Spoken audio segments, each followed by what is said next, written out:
അടിയാത്തിവയറ്റിൽ ശാപജന്മം ജനിക്കും മുന്നേ കുഞ്ഞിനെയും ജന്മം നൽകിയ പറയനെ കാളിക്കു ബലി കൊടുക്കണം.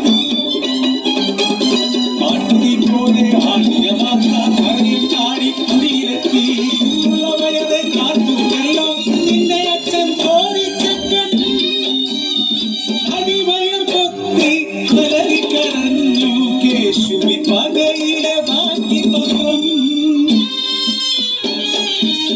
കാളിത്തറച്ചോട്ടി കഴുത്തിൽ മാലയിട്ട് പോലെ കരയാതെ കാത്തു കപ്ലങ്ങ പാടുമായി വയറ്റാട്ടി മുത്തിയും പിറക്കാത്ത കുഞ്ഞിനെ വിഷമിച്ചു കൊല്ലാൻ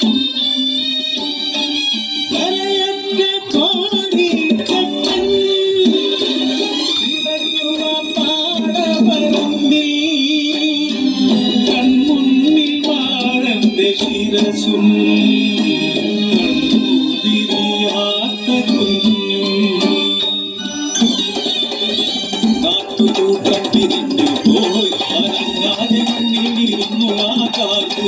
നാലു നാളുകൾ കഴിഞ്ഞു മാനം ഒരു തുള്ളി മാറി തൊഴിക്കില്ല.